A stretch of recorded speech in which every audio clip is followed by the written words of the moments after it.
Welcome to Sterling Center Bariatrics. Your journey to a healthier, happier life starts now. I'm Stephanie Deers, a nurse practitioner for the Bariatrics program. And I'm Kelly Kennedy, another nurse practitioner for the Bariatrics program. We want to take the time today to kind of explain our program, what you could expect, and how weight loss surgery can help you. We have 3 bariatric surgeons with our program: Dr. Howard Melton, Dr. Amber Holt, and Dr. William Stembridge. We also have Dr. Justin Baker, who performs Orberas. We have a multidisciplinary team consisting of registered dietitians, licensed clinical social workers, and nurse practitioners. So, what are the basics of weight loss surgery? Losing a lot of weight is about more than just looking better. It's about taking control of your health so you can lead a longer, fuller life. When you're able to lose weight and keep it off, this can improve or avoid any chronic health problems such as type 2 diabetes, hypertension, obstructive sleep apnea, joint issues, and migraine headaches. Who may qualify for weight loss surgery?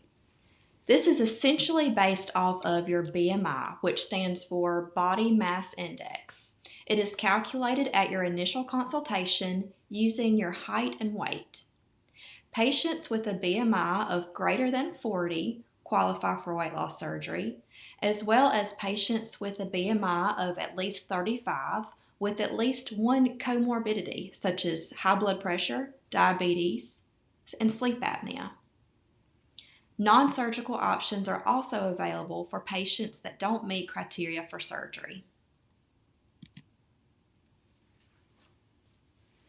So, what bariatric surgeries do we offer? Our first bariatric procedure that we offer is our sleeve gastrectomy.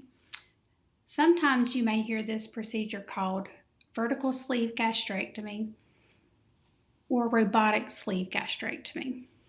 This is the most common weight loss procedure. The stomach is made smaller by removing a large portion of it using a high-tech stapling device, and we will permanently remove about 85% of the stomach, which is going to leave you with a stomach about the size of a banana. So how does this procedure work? It restricts the amount of food that you are able to consume, so you're able to get full off of much smaller portions of food. It also affects some of the hormones that control your appetite, which can lead you to feel less hungry after surgery.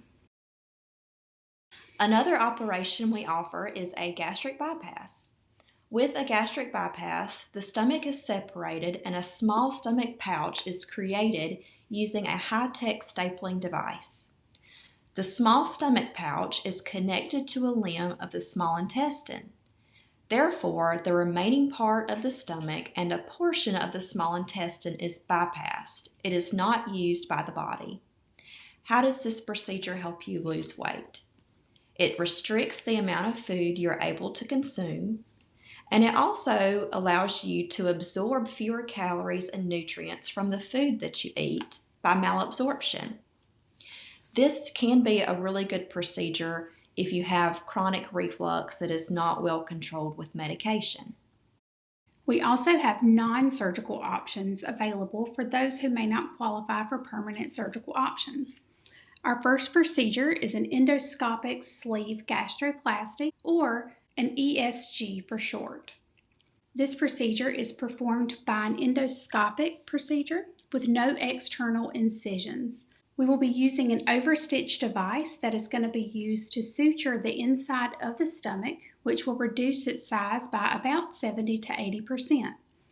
This procedure is going to work by reducing the stomach size and allowing you to feel full off of much smaller portions of food.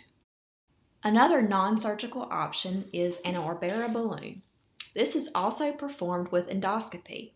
An empty balloon is placed in the stomach and then filled with a sterile saline solution. This solution takes up space in the stomach. It is left in the stomach for 6 to 9 months. How does it help you lose weight? It takes up space in the stomach and therefore helps you eat smaller portions of food. So this is your roadmap to weight loss surgery. Step 1 on this weight loss journey is to come in for an initial consultation with a bariatric nurse practitioner. At this visit with a nurse practitioner, they will discuss your options based on BMI and medical history. At this visit, you will also get a verification of your insurance coverage. This will let you know what your out of pocket expense will be if you have weight loss coverage with your insurance, or if you don't have coverage, we will also discuss self pay options and finance options available to you. Once this is completed, your step 3 is going to be for a consultation with a bariatric surgeon. After this appointment, step 4 will be your physician supervised weight loss visits if required by your insurance or if deemed necessary by your surgeon. At this point during this process, you will have to complete all clearances and lab work that may be required by your surgeon or by insurance requirements, as well as a dietary and psychological evaluation. Once all of these requirements are met, you will go back to see your surgeon to discuss a possible surgery date.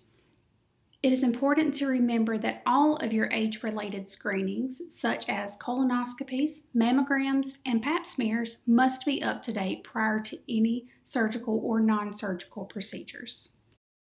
What can you expect at your initial consult with the nurse practitioner? We will review your history with weight and diet, including dieting methods that you've tried in the past. We will also discuss your medical and surgical history, and we will also discuss with you your surgical or non-surgical options based on your BMI, comorbidities, goals, etc. It's important to remember to use your surgery as a tool. Your success with your surgery depends on your commitment to making lifelong changes. As one of our surgeons love to say, there is no bariatric surgery you cannot eat your way out of if you try. We'll give you a lot of education on the proper diet and nutrition to follow, so following a healthy food plan and regular exercise are imperative for you to be successful. After surgery, you will advance your diet back to regular foods over the course of about a month. Starting the day of surgery, you will be on a clear liquid diet for 2 days. Clear liquids include water, broth, sugar-free Jell-O, and then you will advance to a full liquid diet for days 3 through 14, and these include protein shakes, yogurt, cottage cheese, runny scrambled eggs, and then you'll be on a pureed and soft foods diet days 15 through 28, and this includes moist fish, chicken or tuna salad, eggs, ground meat, cheese, and tender vegetables. And then you will be on a regular diet with knife and fork foods. We will continue to follow a high protein, low carbohydrate food plan. Following up is a really important part of your success. You will follow up with us typically 7 to 10 days after surgery, then at 1 month post-op, 2 months post-op, 3 months post-op, 4.5 months post-op, 6 months post-op, 9 months post-op, and 12 months post-op. Then at least annually.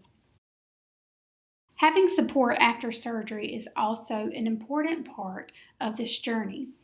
We have a Sterling Weight Warriors Facebook page that is just for our patients and staff members, as well as in-person support group meetings monthly on the second Monday of every month at 5:30 in the Sterling Surgery and Medicine lobby.